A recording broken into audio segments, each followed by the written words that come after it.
Hello, and welcome to the Latin American History Podcast, Episode 2, Ancient Mesoamerica. Last week, we discussed the arrival of the Latin American people, where they came from, and when they first arrived. We saw that, although we have lots of answers, we still have many questions. There are lots of things we don't know. Today we will focus on Mesoamerica, the most northerly part of Latin America. This consists of Mexico and Guatemala, but also includes parts of Belize, Honduras, and El Salvador. Mesoamerica was home to many complex civilizations, and it's considered one of the 6 cradles of humanity.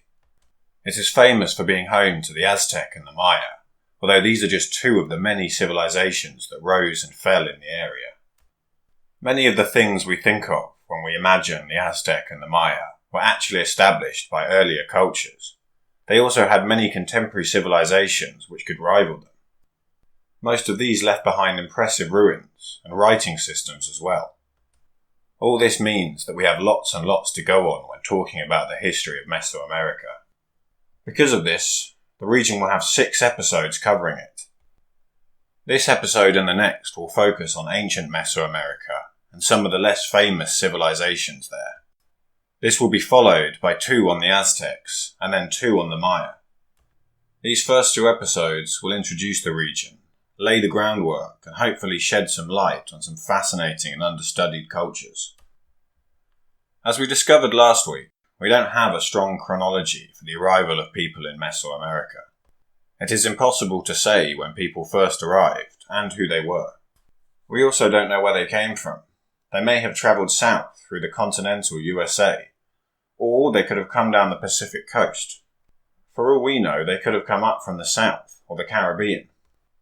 The earliest evidence that I could find of human habitation was at a place called Matanchen, in today's state of Nayarit, which is on the Pacific coast of Mexico.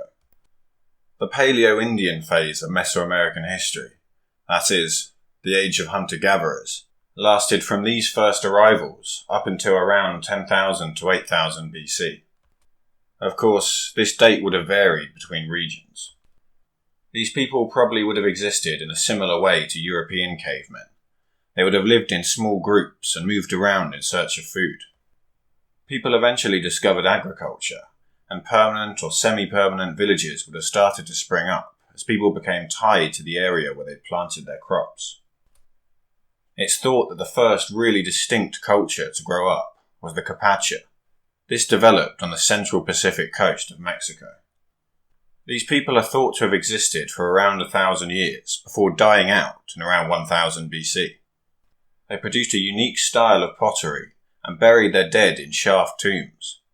It is these features that set them apart from their neighbours and allow us to identify them as a culture.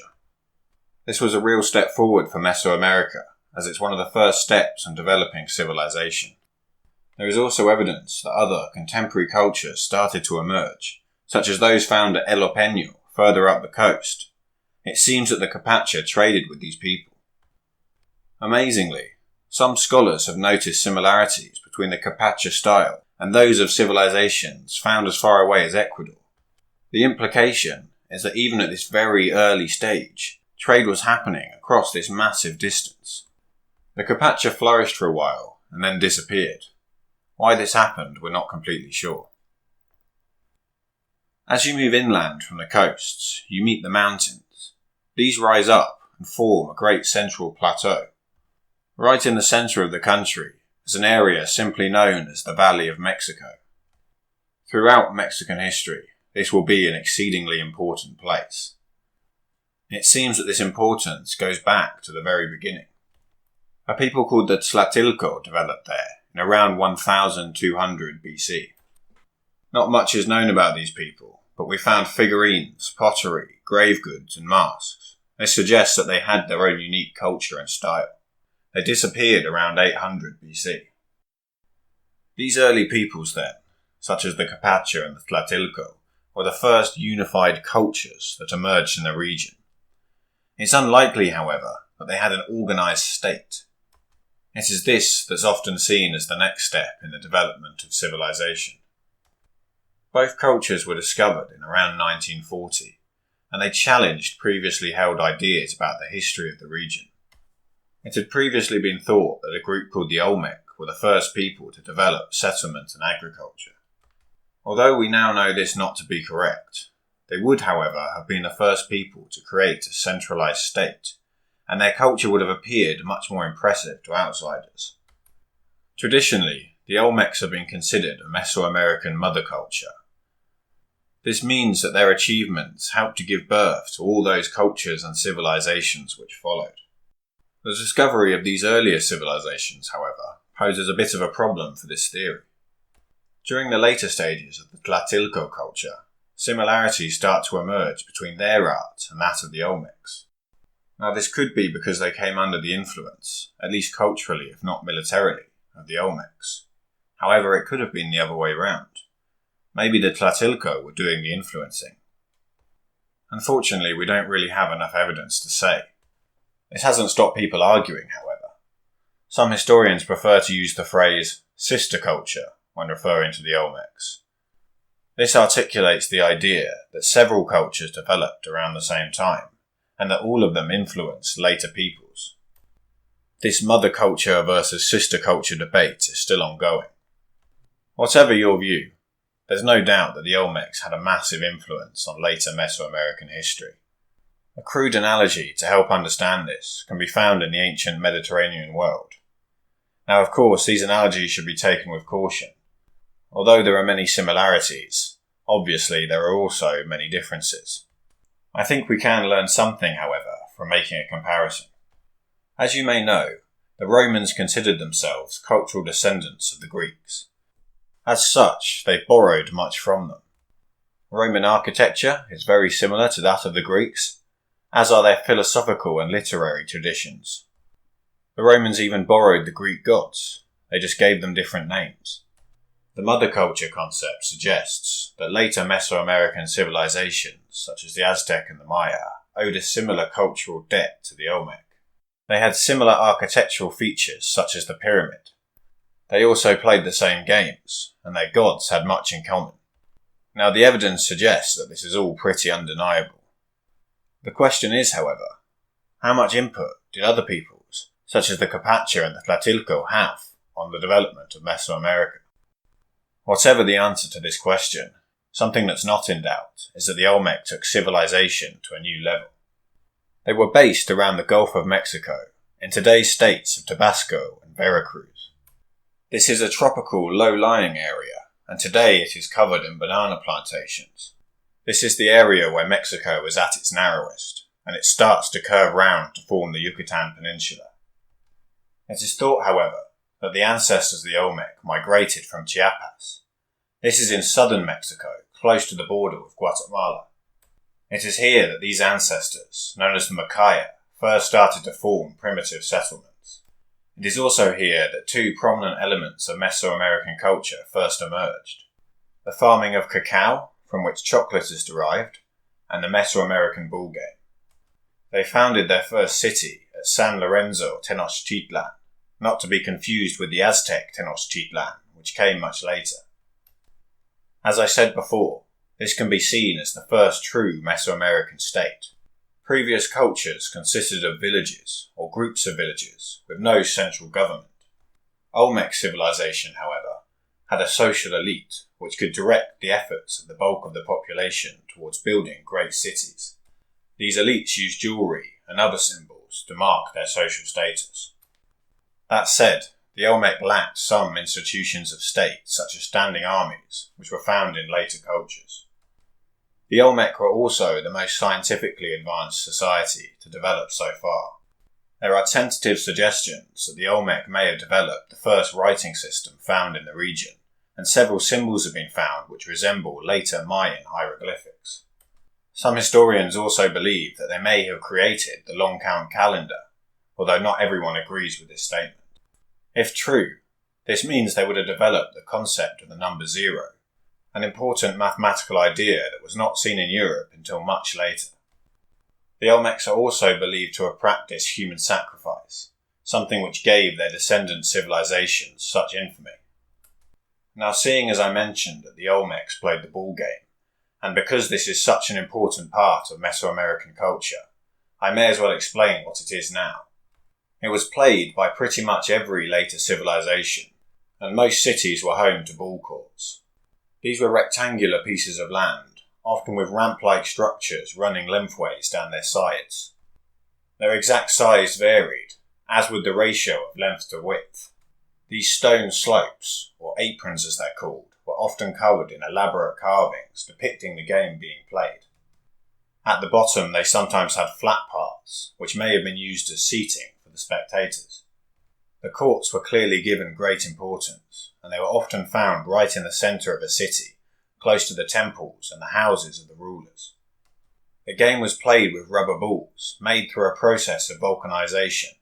They could be up to 30 centimetres in diameter, although most were much smaller. As they were made from solid rubber, they were actually quite heavy, comparable to a cricket ball. I imagine that often players would end the game with bruises. To combat this, they wore padding. Judging by the carving, the players also wore ceremonial clothing and headdresses. These items don't survive today, unfortunately, so we don't know exactly what they would have looked like. The exact rules of the sport are also lost to time. We know that the players would have used their hips to direct the ball, a very strange part of the body to use, although in some places sticks or rackets may have been used as well. It may have resembled volleyball, in that the aim was to stop the ball from bouncing too many times. Later courts had stone hoops built onto the aprons, and these may have been goals. It does seem unlikely, however, that many goals would have been scored. This is because of the size of the balls compared to the hoops, and because of where they were located on the aprons. When you factor in that they were using their hips, it seems unlikely that they would have ever have got the ball through the hoops.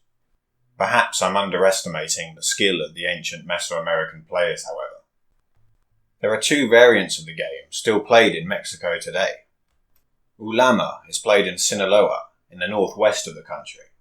It comes in 3 varieties, one played with a hip, one played with a forearm, and one played with a stick. Pelota Perpetua is played in Michoacan. It resembles hockey because it's played with sticks. Sometimes the ball is set on fire because, well, it's Mexico. These games are clearly descended from the ancient one. How closely they resemble it, however, is unknown. It's also likely that the original game varied depending on time and location. The game was not just a sport, however. It had important religious and social aspects. Even kings would play occasionally, and there's an interesting story provided by an early Spanish missionary. He says that a king once bet a year of his income on a game, against some land. There is also a story that one Toltec king once played the game against 2 of his rivals from neighbouring kingdoms. The winner would become ruler of the other 2. It has therefore been suggested that the game may have been a substitute for war. If only today's leaders could settle their differences in this way. The carvings found at ball courts also suggest that the game had some sort of religious significance. Amongst the Maya especially, there seems to have been some kind of link between the game and human sacrifice. Mesoamerican civilizations loved symbolism. Often their myths and beliefs about the cosmos would be represented in strange places, in the layout of their houses and cities, for example. It has been suggested that the ball game may have represented the constant battle between the god of the sun and the god of darkness. It also plays an important part in the Mayan creation myth. In this myth, the lords of the underworld try to stop the game being played. They capture 2 twins, but the twins find ball-playing equipment and begin to play. The gods of the underworld create all sorts of deadly obstacles, which the twins must navigate in order to continue playing. In the end, they challenge the gods and beat them, winning their freedom in the process. It sounds just like the script to a Hollywood film. Unfortunately, I can't be too specific about how the game was incorporated into religious life, as we just don't know. It does seem, however, that it was very important. It is also one of the Olmec's great cultural legacies, one of the things that saw them labelled the mother culture. Probably one of the most recognisable features of Olmec civilization were the giant stone heads which they left behind. These were made of basalt and transported to the Olmec heartland from up to 100 kilometres away. They depict men's faces, with flat noses and distinctive headdresses. All are taller than a person, with some being up to twice a person's height. They weigh anything from between 6 and 50 tons, and their purpose is completely unknown. Like the stone heads of Easter Island, they're one of the ancient world's great mysteries. They do, however, demonstrate a considerable amount of organisation. It would have taken a huge amount of effort to transport these massive, heavy blocks of stone across huge distances. This in turn would have required an organised state. This is therefore one of the things that makes them different from the Capacha or the Tlatilco. For unknown reasons, the city of San Lorenzo was abandoned around 900 BC, and a new city was established at La Venta. La Venta continued Olmec civilization, and it's considered the most important of their sites. It lasted until around 400 BC, when it too suffered a massive drop in population. It's not known why this happened, but it's possible that environmental changes may have played a role. Several successor states continued in the region, but none came close to achieving what the Olmecs had. With the decline of the Olmecs, the centre of civilization shifted to Oaxaca. This is on the Pacific side of Mexico, but still at the part where the country is at its thinnest. It is a mountainous region and home to many different ethnic groups. The two most important are the Zapotec and the Mixtec. The Zapotec lived, and still live today, in the eastern part of Oaxaca. In around 700 BC, they started to develop their own civilization. Hereditary leaders started to appear, and villages turned into towns and cities. These formed centralized city-states, and grand buildings were built along their streets. This period is also marked by increased warfare and competition. This may have inspired further centralization, as people banded together to protect themselves. A noble class formed, tasked with governing the people and protecting society. It seems there may have been pressure put on these nobles to achieve this. In return for living a life of luxury, they had to keep the people secure and well fed. It was around this time that the Zapotec started to practice human sacrifice. It's been suggested that this may have been an attempt by the nobility to show the people that they were doing everything possible to keep the gods on their side. The strongest cities developed in central Oaxaca. In this area, there is a place where 3 valleys meet. Within each of these valleys, a separate city-state formed. They existed in a state of competition until around 500 BC. At this point, the largest, San Jose Mogote, appears to have suffered some kind of crisis and declined. Its people migrated up onto a mountain which separated the 3 valleys, and here they founded a new city, Monte Alban. This city would grow to become the most important in the region. Soon it would conquer not just the other 2 cities, but all of those in central Oaxaca. It would become one of the most important places in the whole of Mesoamerica. The city was built around a central plaza, which probably fulfilled some kind of ritual function. It is possible that it was laid out to be a physical representation of their conception of the cosmos. It was also a very public place, designed to accommodate large crowds coming to watch human sacrifices. Many aspects of Zapotec religion were probably imported from the Maya and the Olmec. This looking outwards can also be found in the clothing that the new nobility started to wear. This included jewellery made from exotic stones and feathers. Monte Alban set up a system of tribute, where conquered towns and cities would provide them with labour. Villagers would travel to the capital city and help out with great construction projects. In return, they were protected. Often this arrangement was voluntary, but if a city did resist, it was quickly met with force. The Zapotec Empire, however, was not a very centralised one. Due to their political structures and the mountainous geography, apart from demanding tribute, they probably couldn't exert much influence over conquered people. Unfortunately, relatively few people have studied Monte Alban. We know much less about it than we do about the Maya or the Aztecs. We do know, however, that they played the ball game and that they had a writing system, similar to that which may have been developed by the Olmec. The other large Oaxacan group were the Mixtec. They inhabited western Oaxaca and were related to the Zapotec. They experienced a massive population increase between 300 and 400 BC. This is about a century after Monte Alban really started to get going. They started to build cities on hilltops, and terraced farms started to appear on the hillsides, similar to those found in Asia. This meant that they lived in easily defendable positions, and furthermore their food supply was close to hand. They didn't have to descend down to the valley floor. It's likely that the Zapotec influenced the Mixtec. In building these cities, they may have copied the example of Monte Alban. Alternatively, they could have built them because they felt threatened by it. Either way, there was definitely contact. We have evidence of trade. As far as we know though, Monte Alban never conquered the Mixtec, and it seems that none of the Mixtec cities had much luck conquering the others either. Like their neighbours, they started to play the ball game, and practicing human sacrifice. There have been a number of grisly finds, including burnt skulls. It's thought these may have been sacrificed prisoners of war. They seem to have had a rain god, who they held in particularly high regard. It's possible these sacrifices may have been designed to keep the rains coming. Also, like the Zapotec, they too developed a hieroglyphic writing system. Mixtec society seems to have been formed around groups, possibly kinship groups. It was probably relatively egalitarian.